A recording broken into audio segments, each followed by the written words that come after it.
Hello everyone, welcome to my channel अराबी Institute of Commerce. मैं Ravi Kumar.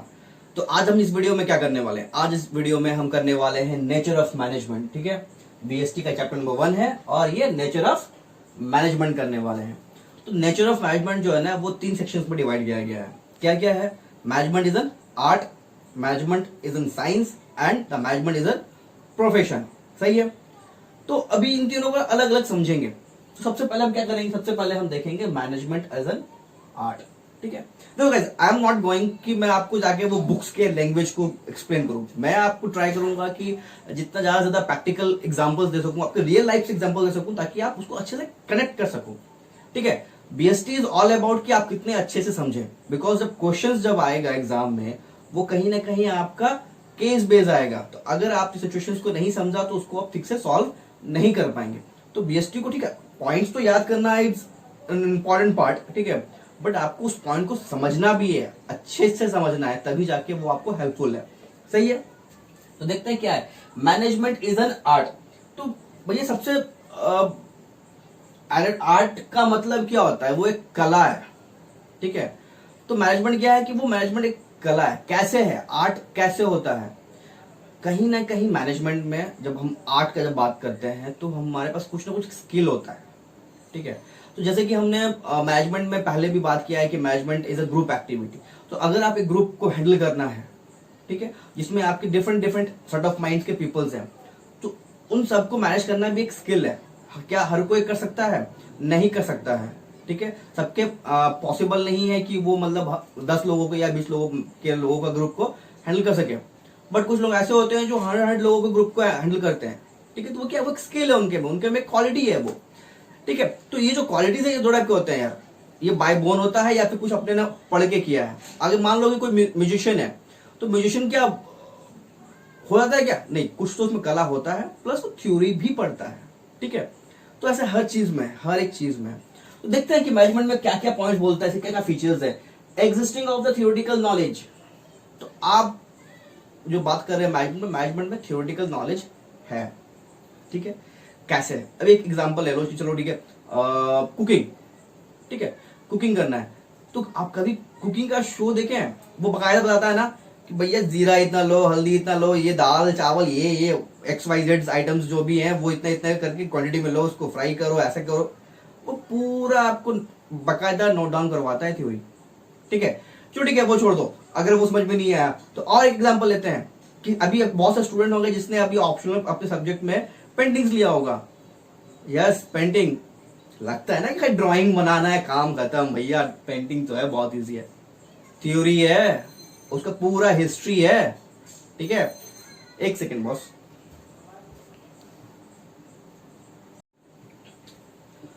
Yes, sorry यार, basically sorry for the interruption. मेरा घर थोड़ा सा रोड के करीब है तो थोड़ा सा नॉइज होता है।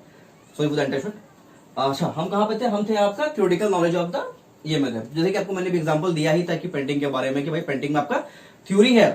अगर हमको लगता है कि सिर्फ ड्राइंग कर लिया काम खत्म, नहीं, हमको उसमें थ्योरी भी पढ़ना पड़ता है। सही है, क्लियर हो गया?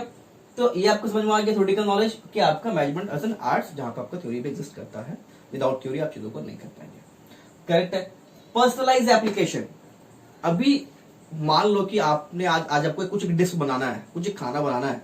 आपने क्या किया, एक रेसिपी बुक निकाला, रेसिपी बुक से रेसिपी देख लिया। क्या आप एग्जैक्टली वही यूज करते हैं, वैसा ही फॉलो करते हैं? नहीं ना। हम क्या करते हैं कि ठीक है, वो रेसिपी अपने को मालूम चल गया, अब उसमें हम अपना अपने स्टाइल से बनाते हैं। That is personal application. Management में भी हमको थ्योरीज मालूम चल गए, कोड ऑफ कंडक्ट मालूम चल गया, हर चीज जो भी चीजें हैं आपका थ्योरेटिकल, ठीक है, नॉलेज है, वो हमने गैदर कर लिया। बट उसको हम अपने स्किल के हिसाब से उसको यूज करते हैं। क्या करते हैं? स्किल के हिसाब से हम उसको यूज करते हैं। फॉर एग्जाम्पल मैं आपको बहुत कॉमन से एक एग्जांपल देता हूं। आपके स्कूल या कॉलेज में अगर आप हैं, ठीक है, तो ऐसे बहुत सारे फैकल्टी होंगे, बट उसमें से आपको कोई 2-4 ही लोग या ही पसंद आते हैं, उनका टीचिंग स्टाइल ही आपको पसंद आता है। बट सबके सब बीएड किए होंगे या फिर पीएचडी किए होंगे या फिर एमएड किए होंगे, ठीक है, हाईली क्वालिफाइड होंगे, उन्होंने पूरा का पूरा थियोरेटिकल नॉलेज लेकर रखा है, लेकिन आपको उनका पढ़ाने का स्टाइल पसंद नहीं आता। ठीक है, आपको 1 या 2 ही फैकल्टीज पसंद आते हैं। क्यों? बिकॉज ऑफ द उनका पर्सनल एप्लीकेशंस, जो उनका जो स्टाइल है वो तड़का लगाते हैं, वो छौंका लगाते हैं उस पर, ठीक है। कई बार ऐसे फैकल्टी देखोगे कि बहुत कॉम्प्लिकेटेड चीज को भी ना ऐसे चुटकी बजा के निकल जाता है समझा के। आपको एक फैकल्टी को उसी चीज को वो ऐसे ऐसे ऐसे घुमा दिया, जलेबी कर दिया, तो क्या है, वो उनका पर्सनल स्किल है, ठीक है। उसने सही से छौंका नहीं मारा बोल के वो चीज हुआ। तो पर्सनलाइज एप्लीकेशन समझ में आ गया। थ्योरी का उसी सेम थ्योरी का ही अलग अलग तरीके से इस्तेमाल करना, based on the practice and the creativity. Yes, जितना ज्यादा आप इस चीज को प्रैक्टिस करते हैं उतना ही उस पर आप महारत हासिल करते हैं, ठीक है। बहुत सारा चीज है। जब साइकिल आपको चलाना सीखा था तो क्या क्या साइकिल चलाना, हमने जब साइकिल चलाना स्टार्ट किया था तो हमारे पास समय में वो बड़े वाले पापा के साइकिल होते थे, तो हम क्या करते थे ना कि वो साइकिल लेके लेके दौड़ते थे पहले, उसके बाद फिर हमने पैडल में चढ़ना सीखा, फिर वो हाफ पैडल होता है ना, हाफ पैडल मार के साइकिल चलाते थे, उसके बाद हमने फुल मारा। तो धीरे धीरे जितना हमने प्रैक्टिस करते गया उतना ही ज्यादा हमें एक्सपर्ट होते गए, ठीक है। तो दैट इज द प्रैक्टिस हो गया। अब क्रिएटिविटी क्या था, साइकिल हाफ पैडल चलाना, वो भी एक क्रिएटिविटी है यार। पैडल पे ढकेल के खड़ा होके जाना भी, वो भी एक क्रिएटिविटी है, ठीक है। तो यहाँ पे वही बोला गया है कि आपका जो आर्ट है ना, कि हर एक चीज पे आप कितना ज्यादा क्रिएटिविटी कर सकते हैं, कितना ज्यादा आप उसमें प्रैक्टिस करते हैं, वो आपको उतना ज्यादा बढ़ता है। आप किसी चीज को भी ले लो, हर एक चीज को ले लो। फर्स्ट करो, अगर आपको मैं बोलूं कि भैया आज का किचन का डिपार्टमेंट आपका, खाना मिलेगा तो, लंच मिलेगा या डिनर मिलेगा तो गॉड नोज, ठीक है। नहीं, ऐसा बहुत लोग होंगे जो बहुत एक्सपर्ट होंगे, I agree with that, but maximum लोग यू नो कि क्या हाल होने वाला है, ठीक है। तो मम्मी ही काफी अच्छा बनाती है, मम्मी के डिपार्टमेंट है, तो उन्होंने भी प्रैक्टिस करते करते ही चीजों को सीखा है, करेक्ट है। समझ में आ गया।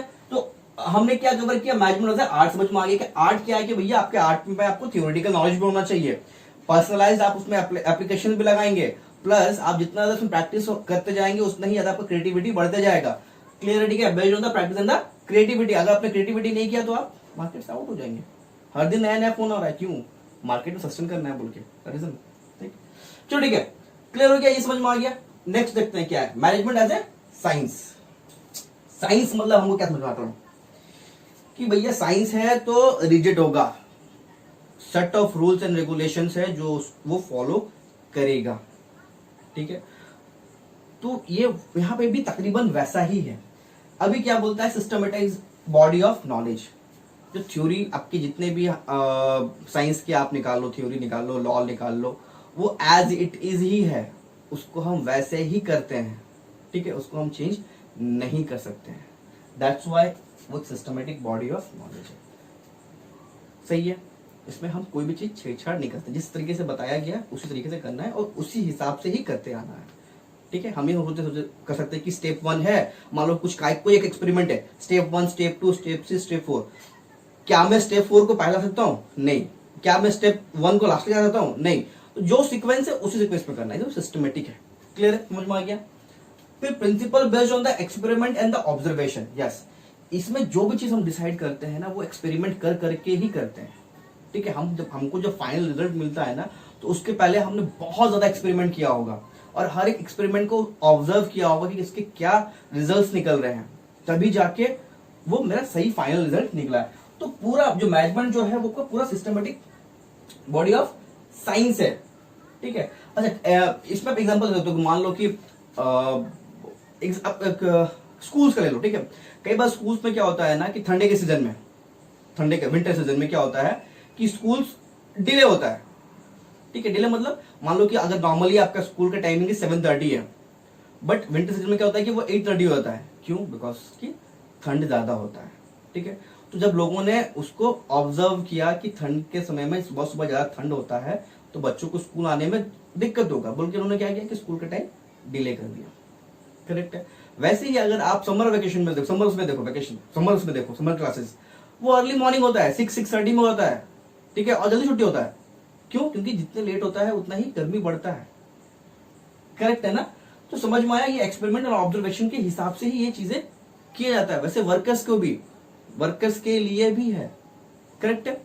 तो हर जगह पे आपका ये काम आएगा। यूनिवर्सल वैलिडिटी, भैया साइंस जो है वो एज इट इज है, वो आप कहीं भी कैसे भी कुछ भी करो वैसा ही होगा, ठीक है, उसको हम चेंज नहीं कर सकते हैं। मैनेजमेंट में भी आपकी कुछ चीजें ऐसे हैं जो आपको एज इट इज ही फॉलो करना होगा। ऐसा नहीं है कि आप उसको बिना फॉलो किए आप चल सकते। आपने एक पार्टनरशिप एग्रीमेंट बनाया, ठीक है, वो एग्रीमेंट जो होगा, मान लो हर एक कंट्री में वो एग्रीमेंट सेम ही होगा, मतलब टर्म्स एंड कंडीशंस अलग अलग होते हैं, but agreement is the compulsion part. अगर मैं इंडिया में हूं और दो या तीन लोग के मैं पार्टनरशिप कर रहा हूं तो मुझे एग्रीमेंट बनाना है। अगर मैं यूएसए में हूं तभी मुझे एग्रीमेंट करना है, ठीक है, तो मुझे डेट बनाना ही बनाना है। तो ये क्या हो गया, ये आपका एक यूनिवर्सल वैलिडिटी हो गया, करेक्ट है। तो ऐसे करके आपका चीजें है। तो समझ में आया कि मैनेजमेंट साइंस के एक तरीके से मैनेजमेंट रिजिड है, ठीक है, वो चेंजेस नहीं होता है, दिक्कत होता है उसमें, जो जैसा है वो ऐसे ही उसको हमको फॉलो करना है, ठीक है, क्लियर, समझ में आया। इनफैक्ट मैं आपको एक और एग्जांपल बोल सकता हूँ, जैसे कि अभी हम आगे जाके ना पढ़ेंगे रिक्रूटमेंट्स वगैरह पढ़ेंगे, स्टाफिंग में जाके रिक्रूटमेंट्स वगैरह पढ़ेंगे। तो सबसे पहले क्या होता है, अगर आपको एक नौकरी चाहिए तो आप क्या करते हैं, एक एप्लीकेशन फिल करते हैं। अच्छा थोड़ी नौकरी की बात करते हैं, एडमिशन से बात करते हैं। अभी आप 12th अगर में हैं, ठीक है, आप ग्रेजुएशन में जब जाओगे, 12th पास करोगे तो क्या करोगे, सबसे पहले कॉलेज चूज करोगे, कॉलेज के फॉर्म फिलअप करोगे, ठीक है, फिर वहां से आपका कट ऑफ लिस्ट आएगा, नाम निकल गया तो फिर एडमिशन लोगे।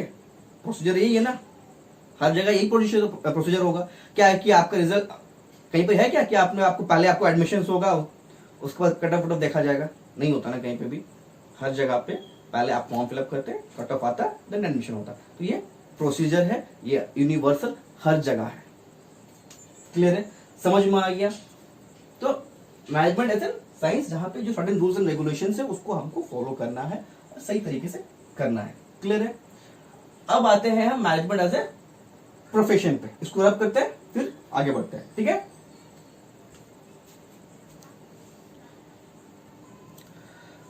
यस, तो मैनेजमेंट एज ए प्रोफेशन, ठीक है। मैनेजमेंट क्या है, मैनेजमेंट एक प्रोफेशन है, ठीक है।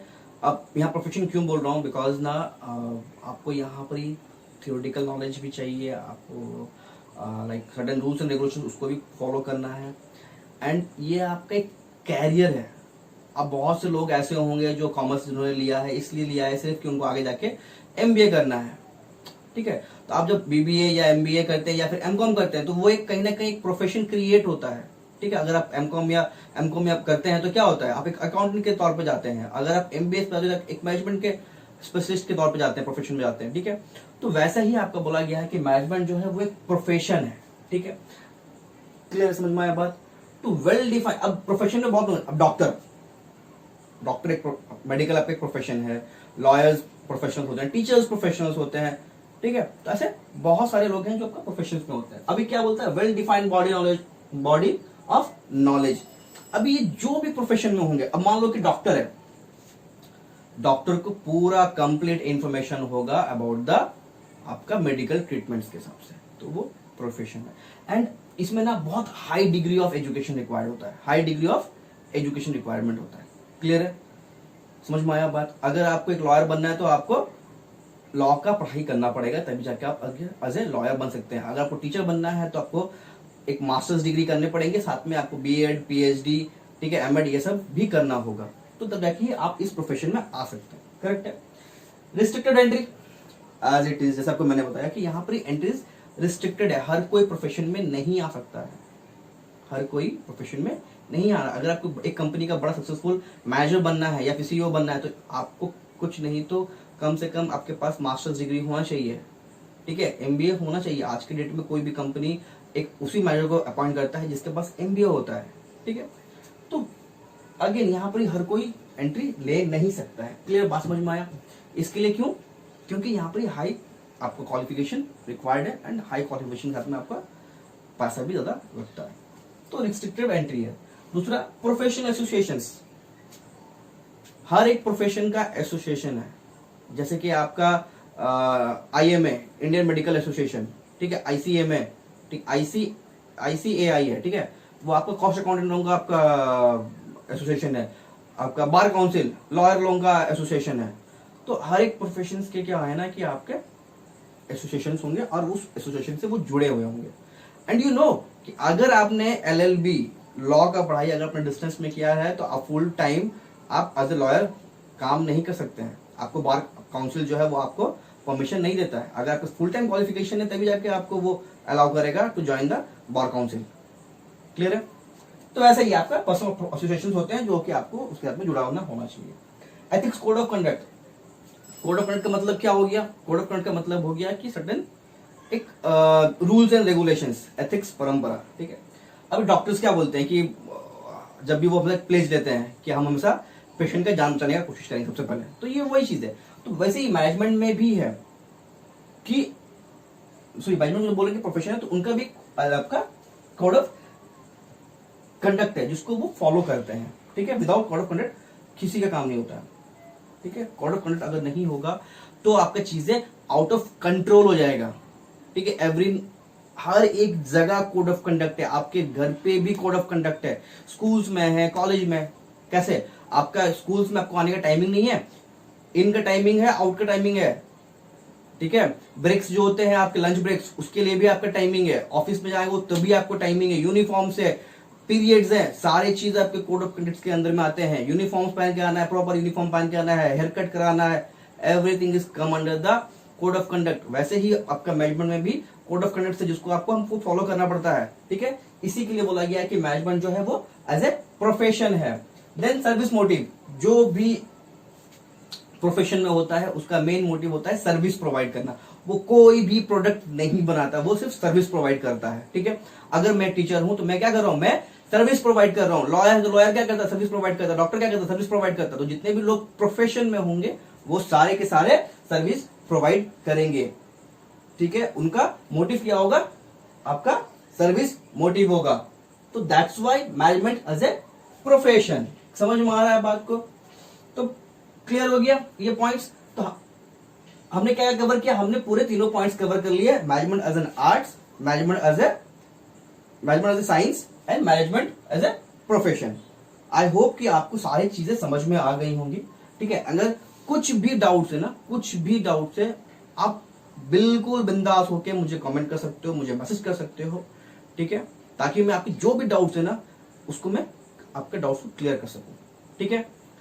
So thank you watching for my video and अगर आपको ये वीडियो अच्छा लगा हो तो प्लीज सब्सक्राइब माई चैनल। ठीक है। And share with your friends also. Till then thank you for watching my video again. फिर मिलते हैं नेक्स्ट वीडियो में नए टॉपिक के साथ में। ठीक है। Till then take care.